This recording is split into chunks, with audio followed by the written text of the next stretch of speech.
Namaste. Let me share a fable with you, for stories are ways of immortalizing messages.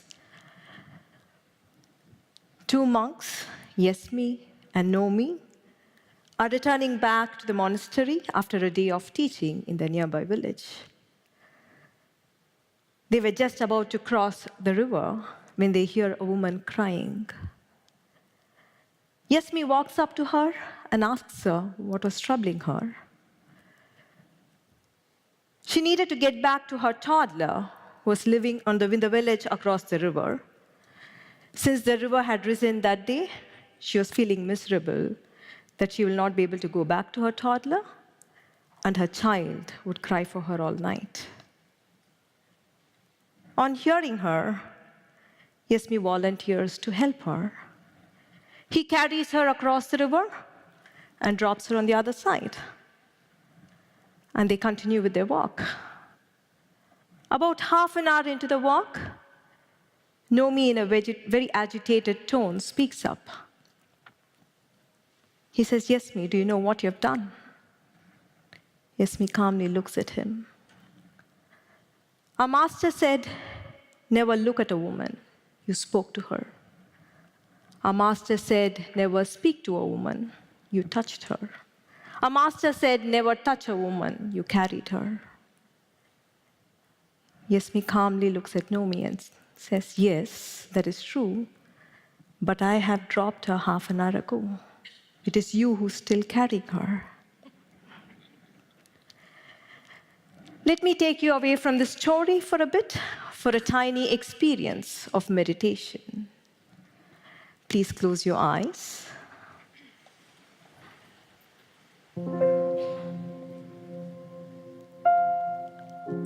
I still see a few sneaking a peek.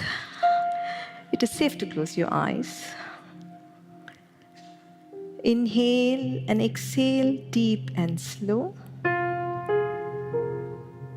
With every exhale, raise the edges of your lips into a gentle smile. Inhale. Exhale. Inhale. Exhale. Inhale. Exhale. Broaden your smile.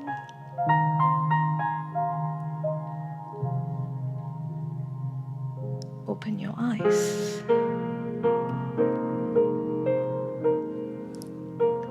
Do you recognize that with a little attention to your breath and a smile to your face, you're more calm and more present? The power to peace is always within you. Let us get back to our story. Yesmi and Nomi represent two states of being. Fundamentally, every one of us live only in two states. One is a stressful state. The other is a no-stress state. We call this no-stress state a beautiful state, for that is how life feels when you live free of stress. Generally, stress refers to tension, but anger, fear, hurt, loneliness, frustration are all stressful states, aren't they? Beautiful state is a state of connection, joy, love, compassion, vitality, and passion. If you're not in a beautiful state, your default state is stress. If you look at the entirety of human life, behind war or peace, cooperation or corrosive politics, love or separation, persistence or failure, finally, happy children or a generation that is troubled. Behind all this is the driving force of these two states, Behind every choice and every action is the driving force of only one of these two states. So the most important choice is from which state do we want to live our life? From which state do we want to relate to the people in our life? From which state do we want to achieve and fulfill every vision of our life? Sadly, our education, entire system of a society, our parents, our religion do not bring sufficient attention to our inner state. In fact, the very structure of education at school makes us compete, makes us feel jealous of another's progress, makes us feel ashamed of being less. It is a total compromise on the essence of being human. Let us get back to our story again. Yes, me represents the beautiful state, and no me represents the stressful state. No me has created a problem in his mind and is paralyzed with it. Yes, me solves a problem of a fellow human being and continues with this peaceful walk.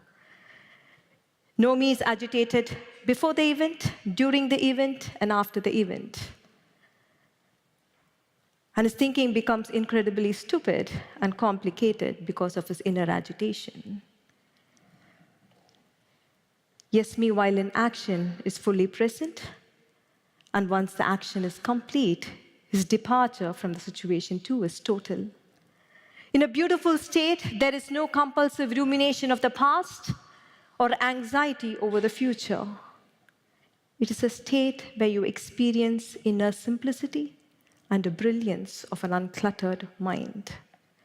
It is a state where you are connected to the present. No me is lost.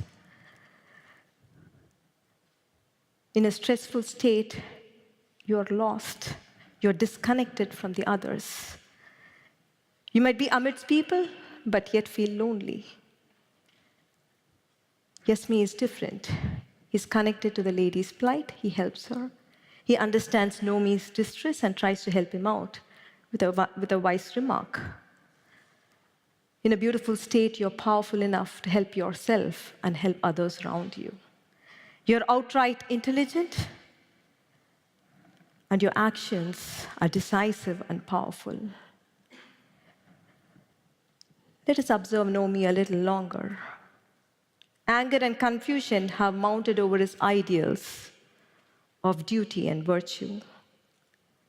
In my observation, when a stressful state mounts over your ideals, however lofty they are, whether they are of patriotism, unconditional love, duty, or honesty, we become insensitive and indifferent. We hurt the very cause we served, and we hurt the very people we love. Yes, me helped, not because he would be barred entry into heaven. Definitely not. Nor did he help, not because he would feel guilty if he hadn't helped. He helped because he was able to feel the lady's pain. He was able to feel her suffering. Actions in a beautiful state arise from a place of connection, not from an ideal. There have been times when we have been yes me, there have been times when we have been no me.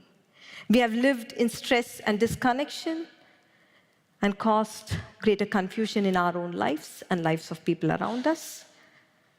We have lived in a beautiful state of connection and contributed to the well-being of ourselves and people around us. War, division, and conflict of every form can only end when more and more of us live in a beautiful state. So the big question is,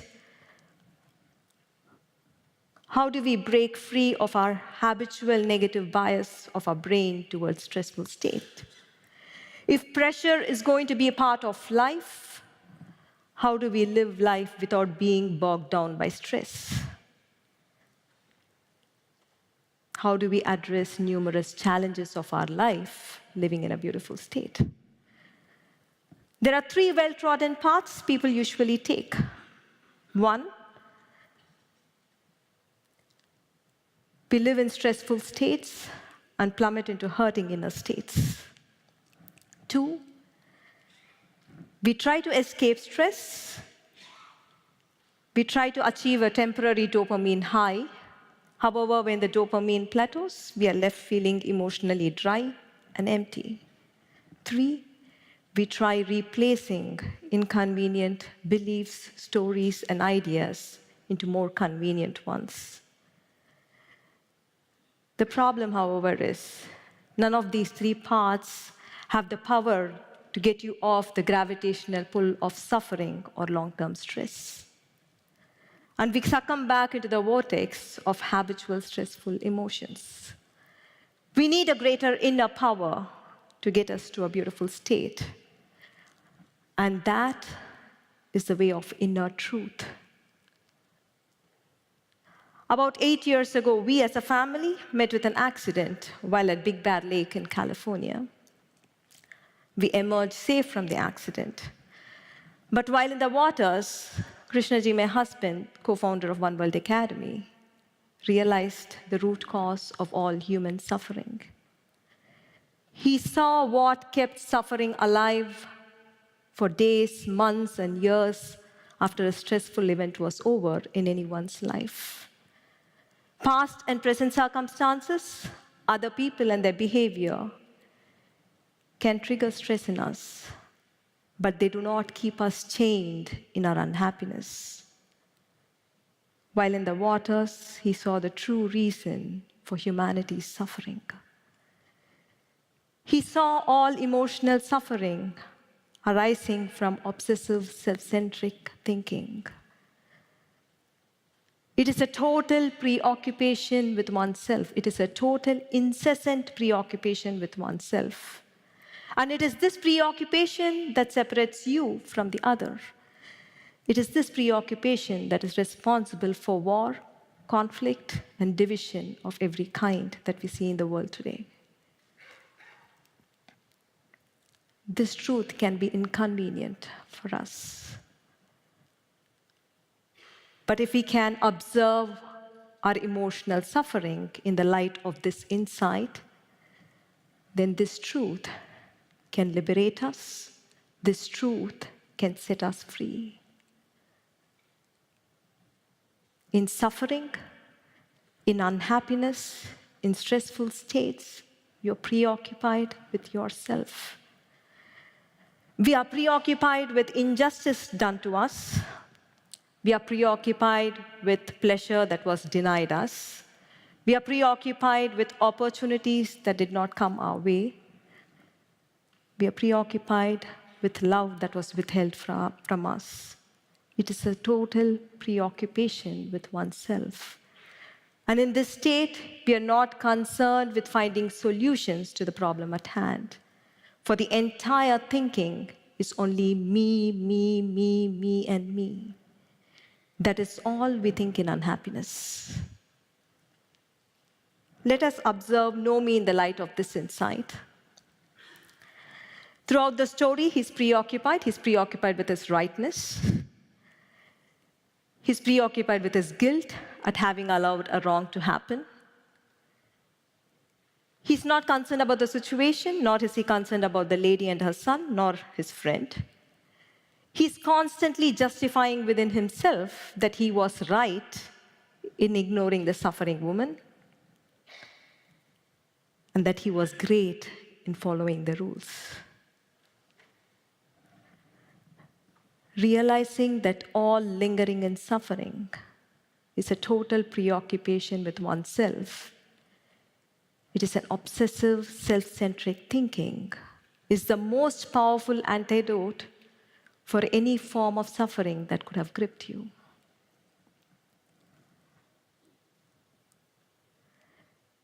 When you see it, not only you walk out of stressful states, but there is a great release of energy. And you awaken to a sense of power, connection, freedom, and purpose. We know the way now. Let's do it. It works. let us do a small 3-question meditation. Please close your eyes. Please remember, meditation is not about a religion. It is about being human. It is about returning to a beautiful state. Bring attention to your breath. Inhale and exhale, deep and slow. Observe yourself. Are you in a stressful state, or are you in a beautiful state?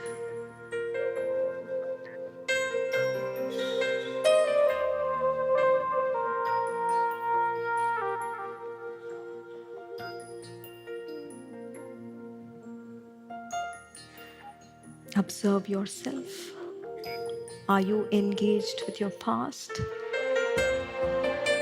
or are you engaged with your future? Or are you in the present?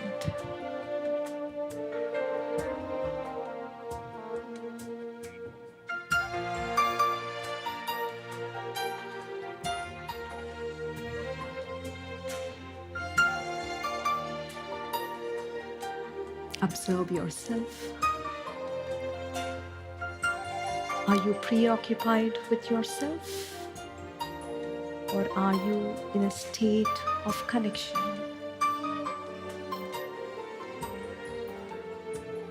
Just observe. Do not try to change anything.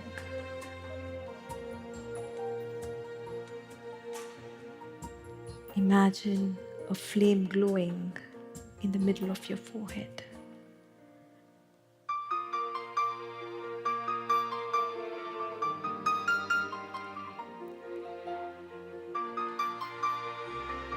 Bring a gentle smile to your face. Open your eyes. Look into the eyes of the person sitting next to you.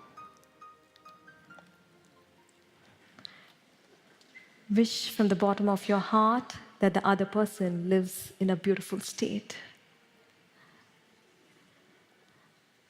And if you're comfortable, you may hug the other.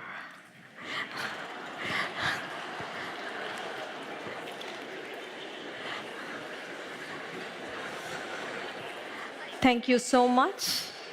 Namaste.